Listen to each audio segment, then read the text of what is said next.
name is Gabriel Perez. I'm the Director of External Relations for Blockchain at USC. I really hope everyone has enjoyed our first ever SCBC.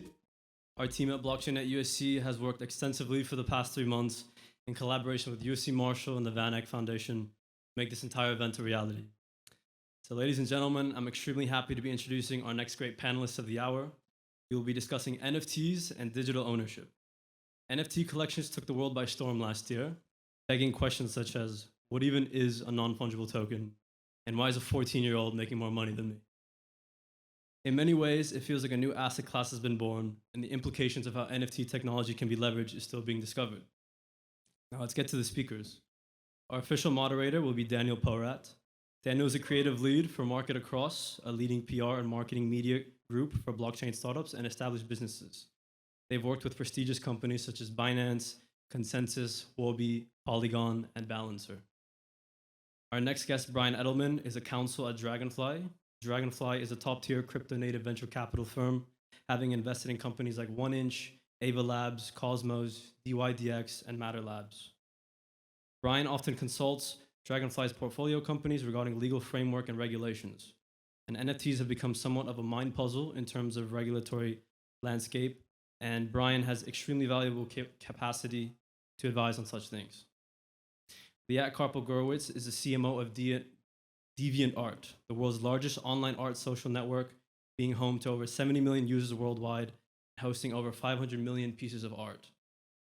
Liat is an expert in building and positioning brand identities, packaging products for go-to-market, and implementing product growth strategies. Dillon Rosenblatt is the CEO and co-founder of Autograph. Co-founded with Tom Brady, Autograph is an experience-driven NFT platform that brings together the most iconic brands and biggest names in sports to create unique digital experiences. They feature drops from Wayne Gretzky, Derek Jeter, Simone Biles, Tiger Woods, and more. Previously, Dillon worked in business development for Apple Music, and Dillon is also a USC alumni. And last but not least, we have Nick Rose, the founder and CEO of Ethernity Chain. Ethernity is a community-oriented NFT platform that produces limited edition authenticated NFTs from prominent digital artists and athletes.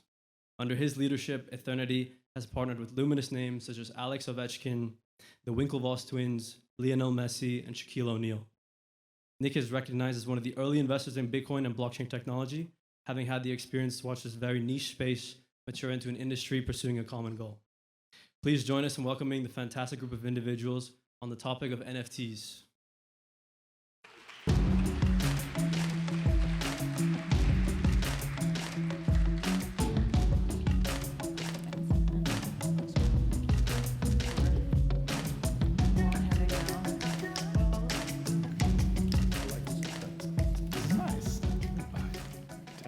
Testing. All right. Hello. Welcome, everybody, to our panel. I'm super excited to be here with these guys. We have like an incredible group of speakers here, and without any further ado, we'll just kind of dive right in. I feel like we have a nice, exciting topic: NFTs and digital ownership. A nice breath of fresh air, considering the current news cycle that maybe we'll get into a little bit later on. I also wanted to mention that we'll leave some time at the end in case people want to come up to these microphones and ask questions. So diving right in, my first question is from the recent news that came out a couple days ago that Mark Zuckerberg's Meta is allowing people to buy NFTs directly through Instagram.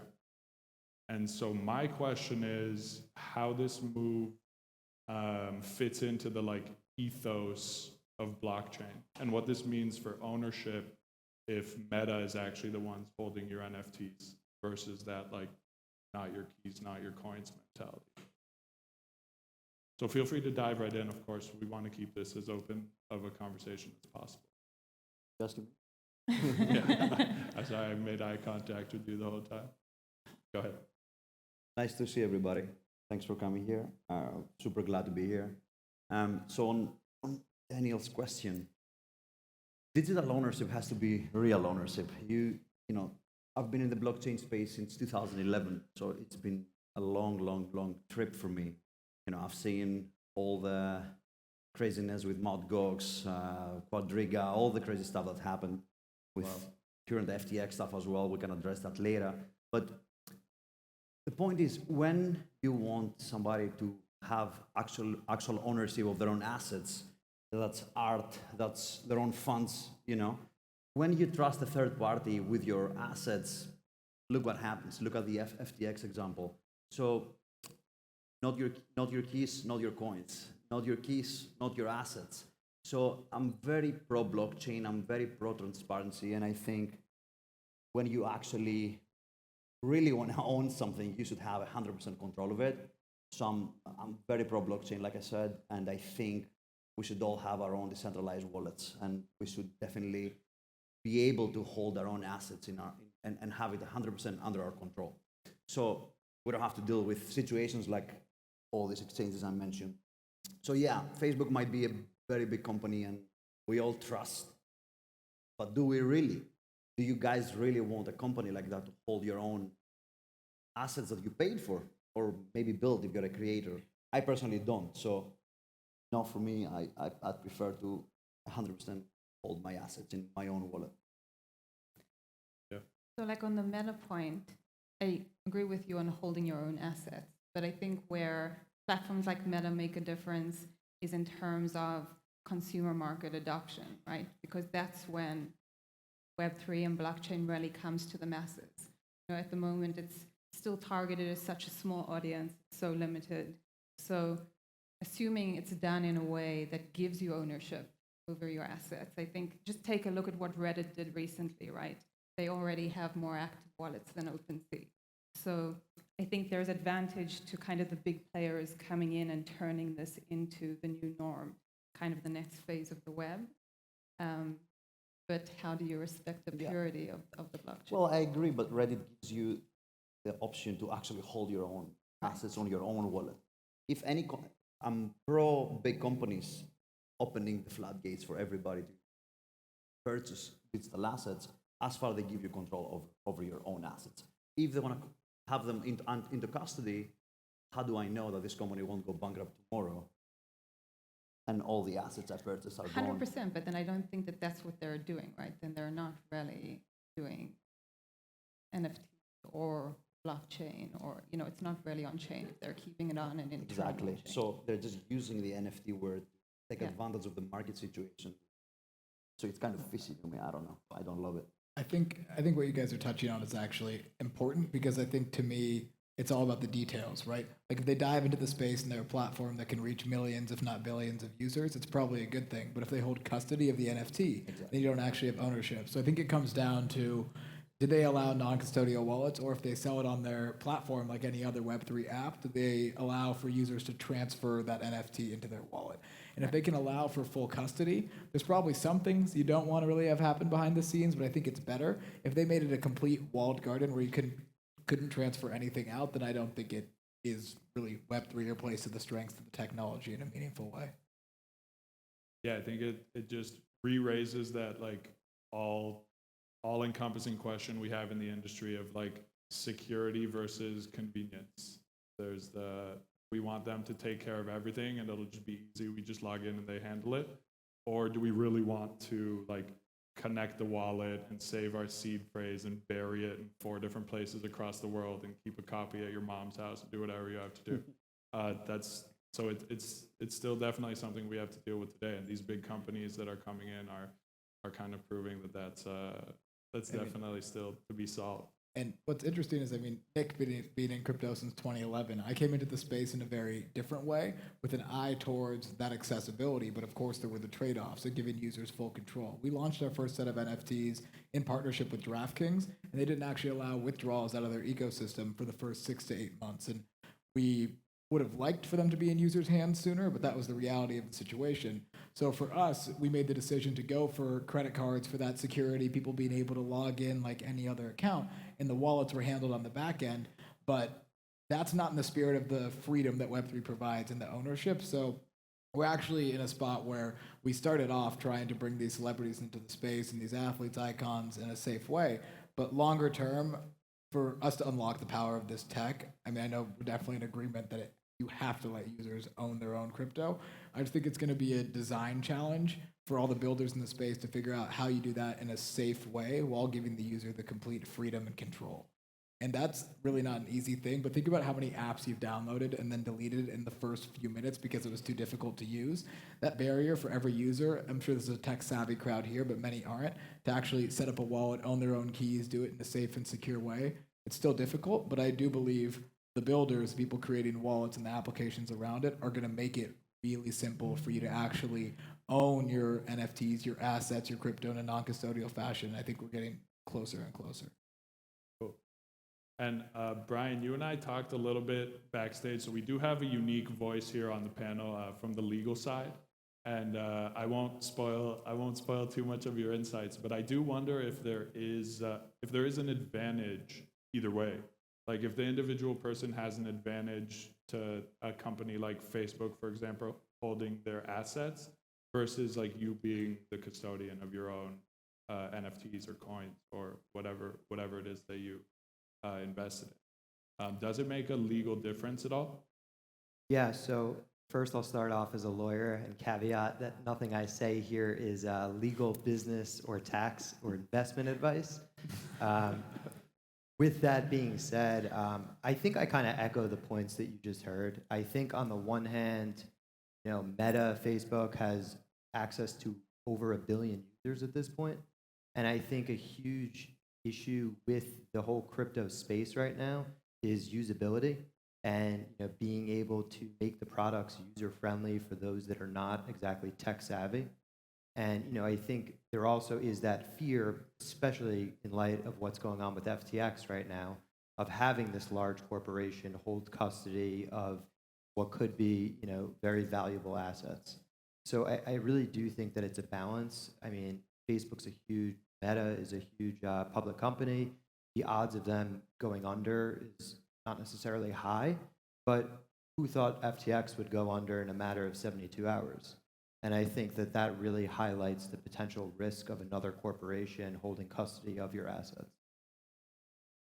Yeah, so okay, I guess it is kind of the elephant in the room, and we all kind of talked about it a little bit backstage, but in terms of this FTX news, I was wondering if there is if you guys, because the main story here, as far as I see it, is that it's like the crypto world is still small enough to where it's a one dream, one team, or one team, one dream mentality. Wag me.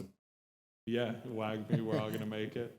And so it's kind of, when you see someone like this go down, it can be viewed as like a loss for everybody. And so I was wondering if you kind of felt these effects. I know these news cycles. One thing I've learned in working in news and crypto is that people have really short attention spans and even shorter memories. So who knows what this will look like in a couple weeks, but I wanted to know if you guys are really feeling this and if you have kind of an insight into what we can take forward. What are some learnings from these types of stories?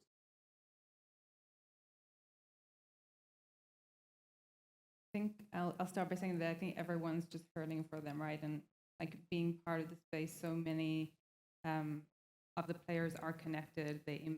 Everyone impacts each other. So I think it's hard for anyone not to have impacted in some way. And concerning what the roll-on effect of it is, right, moving forward. But I think a lot of this comes back to, as we grow Web3, how are there more checks and balances? How is there more regulation? How do we do stuff in a way that is safe and transparent, but still, with the Web3 ethos that everyone wants? Yeah. It's funny because I've been thinking about this today. If you look back, I'm pretty sure there's people here who've been in the space as long as I have. But when you look back and you see all the massive disasters in crypto have come from centralized parties. Celsius, Mt. Gox, Cryptopia, FTX now. There's a lot of them probably, I don't even remember.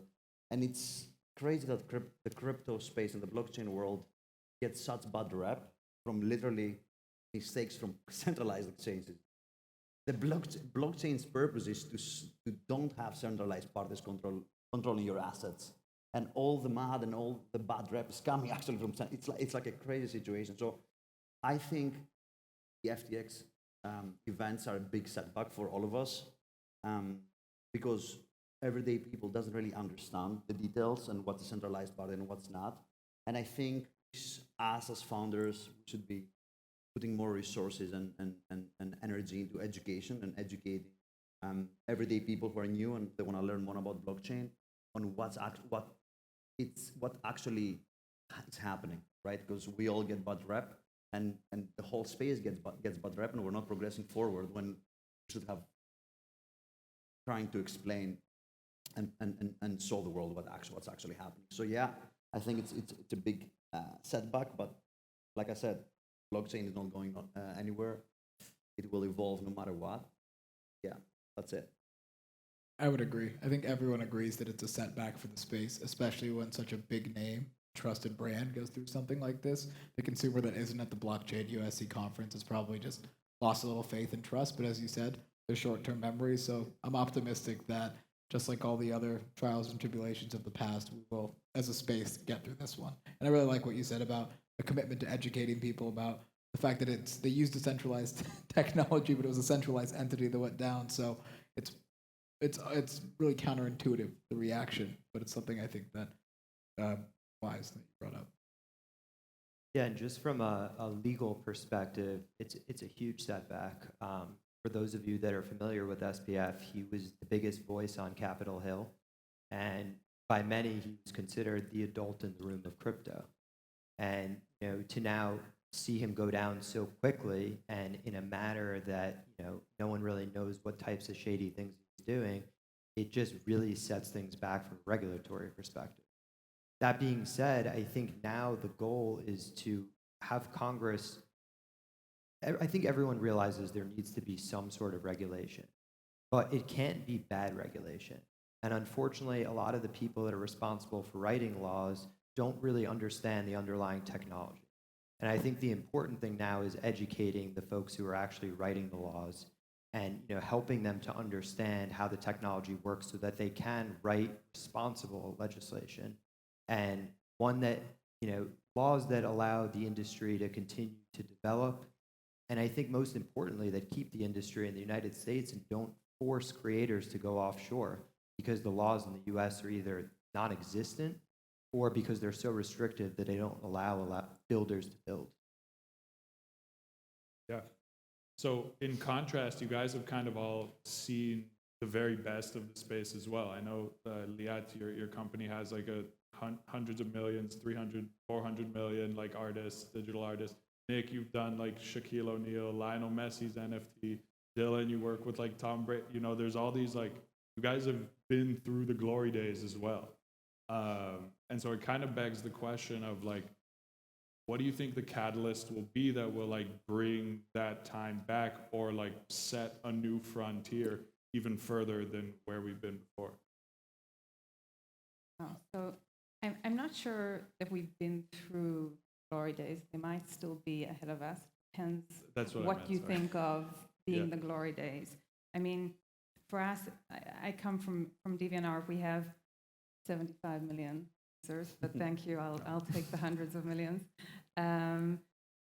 But for us, it's thinking about that broader audience, kind of the long tail of creators. And I think like the glory days that we saw last year of NFTs was for a very specific niche of creators who were selling for insane amounts of money. It's not necessarily representative of what happens when all creators have access to using this and being able to sell.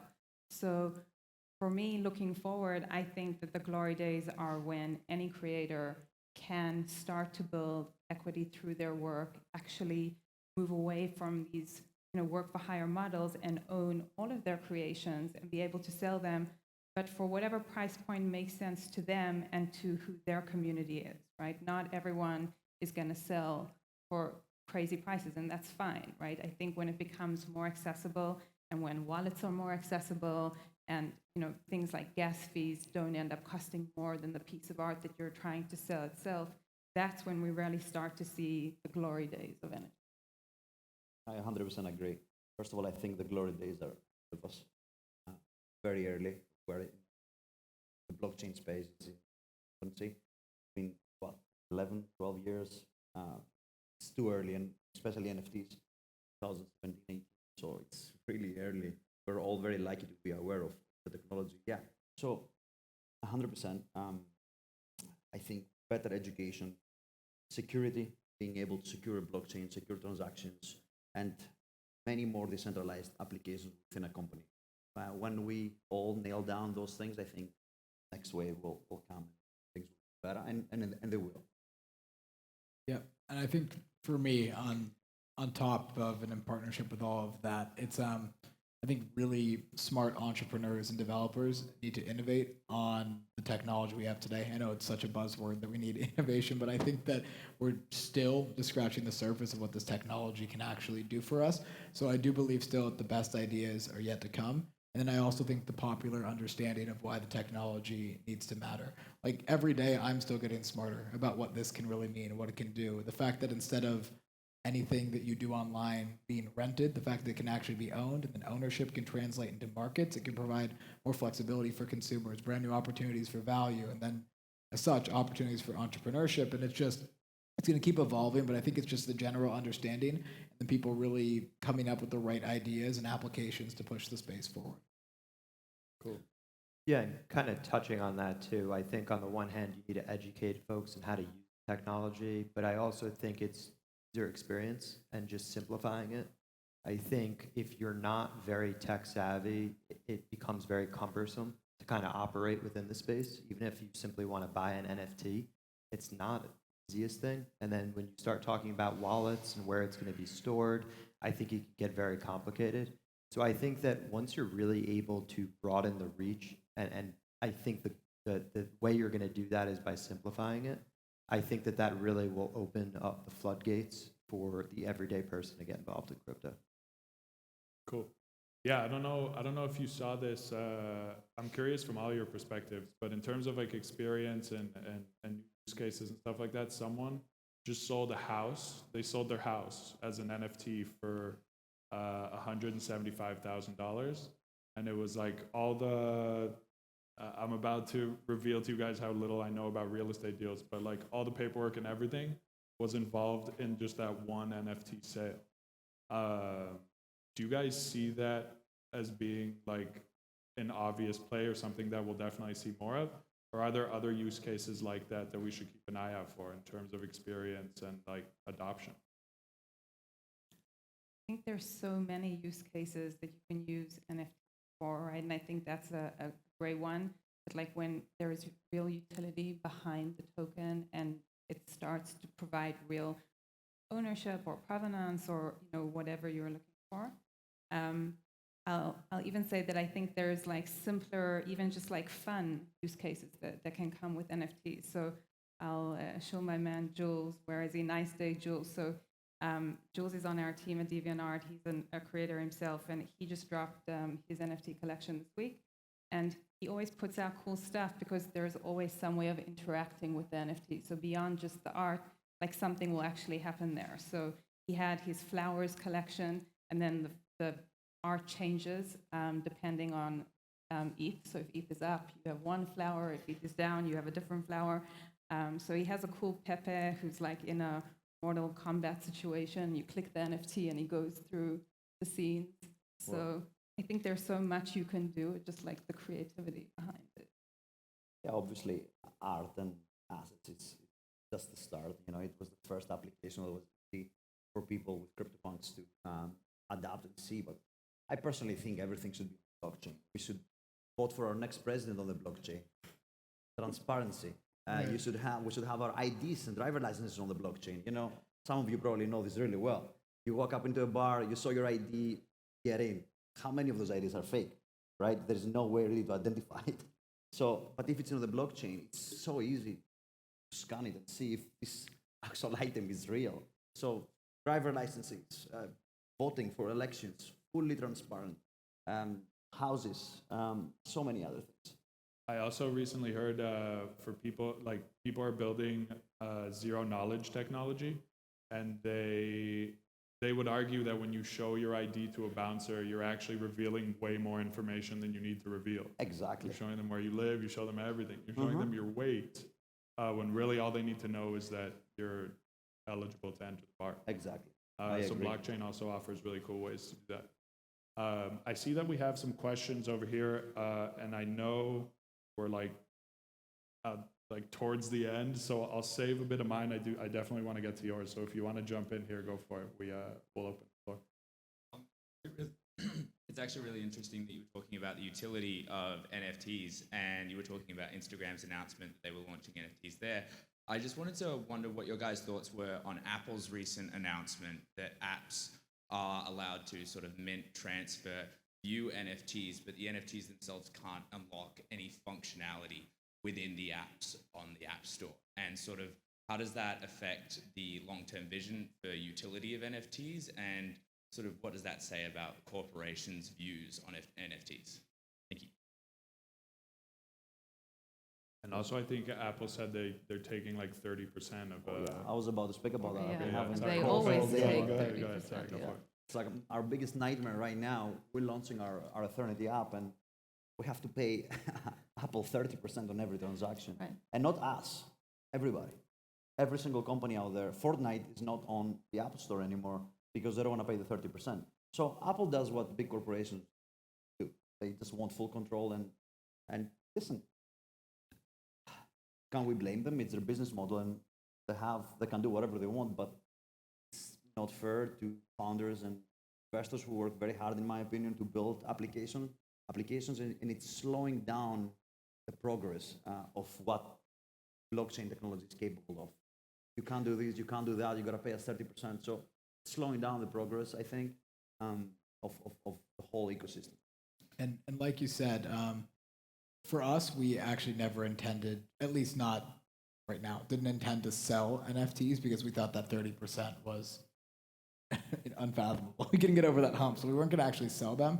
But what you brought up in your question about that you can't use the NFTs to unlock utility. Right now we have a program going on where it's the Tom Brady season ticket. Every holder gets access to live fantasy advice weekly with Matthew Berry, who anyone who's a sports fan knows is kind of the GOAT of fantasy. You get 45 minutes, and we were going to build an app to make it as simple as possible, where your token could actually unlock your time, and it would be simple, but the fact that we can't do that now is relatively difficult, but I actually do believe that for a use case like that over time, Apple will start to understand that they might need to provide that flexibility. I think this was their first time they drew a line in the sand, and I hope at least on the utility front, because that feels like something that's a little bit different than what they've done in the past, they can loosen up a bit.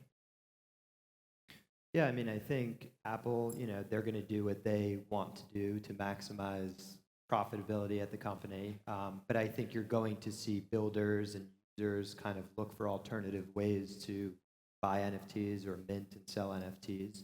And I think, as these guys have mentioned, a big thing with the NFTs is the ability to unlock things. And if you're going to take that away, then you're giving consumers yet another reason to leave and to go to other resources where they can use the NFTs and unlock the full potential.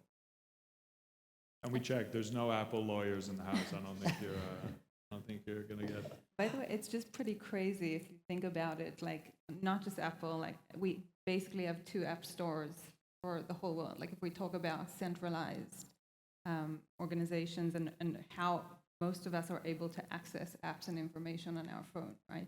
So beyond NFTs and the utility, I think it's really interesting to see how that shifts as more people move to decentralized ways of holding ownership and functioning online. So I guess that model cannot hold water in the long run, really. You do bring up a really interesting point in terms of like ownership and acquiring NFTs, because you can kind of do so in dozens of ways, right? Whether it's a certain marketplace or it's a certain chain that's like, whether it's an Ethereum NFT or a Polygon or what have you. Do you guys have one of these avenues or like a suggestion that makes the most sense in terms of the best experience for people to interact with NFTs? Or is it like, is there a chain agnostic option?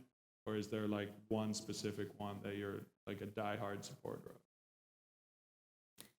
I would say, when I think about it from creators' perspective and choosing which marketplace or which chain you're going to put your NFT or token out on. I think it really depends what you're trying to do with it. You need to research different chains, different options going to work for different people. I think it's more important to just get out there, like put out your first one, do that first drop, and then learn as you go. So, what might work for one collection might not work for another. And I'm more for people just kind of getting started. So I don't have a favorite. I think there are advantages and disadvantages, all of them. Our main chain is Ethereum. I really love the stability. Been around for a long time, and even if it's slow and a little bit expensive, that's our main chain of choice. We obviously have the Polygon option. People can use Polygon faster, cheaper. The CEO is a very smart guy and very honest. That's it for now. We're working on a cross-chain technology ourselves, so the users can have their own option to mint whatever they want. Yep, I'd agree. Ethereum's a good starting place, but we're also building an autograph bridge so users can take their NFTs wherever they want from Ethereum to Polygon. There's different benefits to being on each chain, but just diving in and learning is the best thing. But I'd say the largest mass is on Ethereum today, so you'll stay up with the learning curve as I had to dive in there. I defer to these guys who build every day. Yeah, that was NFT specific. But we did talk a little bit about like merchandising and the relation to sports and NFTs, which raises another like a few interesting topics in terms of like how NFTs can fit into ticket sales, or how NFTs can fit into like an autograph or a signed baseball bat, something like that. Do you guys have any experience or like forward-thinking insight in terms of? Yeah, okay. I can definitely speak to the autograph part of it, at least. Yeah, the autograph part. Then I'll pass it to you for. But so what we did actually when we launched the company, one of the things that we did was we built a system where whether it was a Tom Brady or a Devin Booker, or you name the partners that we've worked with, we sent an iPad to their house and a stylus, and they actually signed each of our NFTs individually on an app that we built. And the fact that each signature is unique is reflected in the metadata of the NFT. And so they aren't printed on, they hand-signed each one.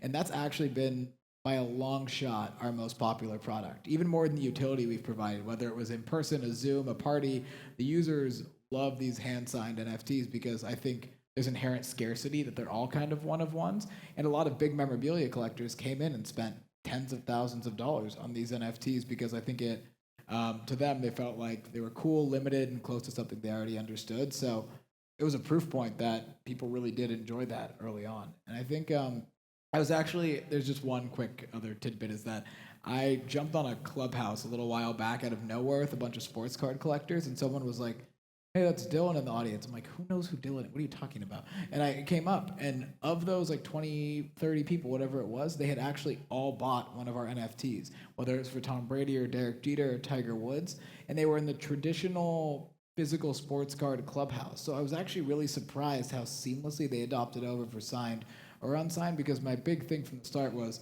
because I got in after collecting sports cards, was part of what fostered the idea. I really didn't think people were going to be interested whatsoever, but there's been a real openness to it and understanding. Wow. So, sorry, Nick, I would love to do this for like 9 hours. This is incredible. And of course, we've just only scratched the surface. I know you guys have so much more to say, but we are getting the wrap-up signs. And I want you guys to at least share where, if someone wants to like reach out to you, or if someone has any questions, or where they can find more information, stuff like that. I think it would be a good use of like our last minute or so. Twitter handle or email or whatever you guys are comfortable with. I think people can feel free to reach you. Sure. So you can get me on Twitter, Liat Karpel. If you're on DeviantArt, look for Lali Cavalier. Yeah. Ethernity.io is our website. I am Nick Rose on Twitter, whoever wants to reach out. Autograph.io, and I am Dylan Rose 24 on Twitter, so feel free. You could find me on LinkedIn, or my bio is up on dragonfly.xyz. So you guys, thank you so much, and you guys, thank you so much. Give it up for our panelists. Thank you, guys. Thanks, everybody. And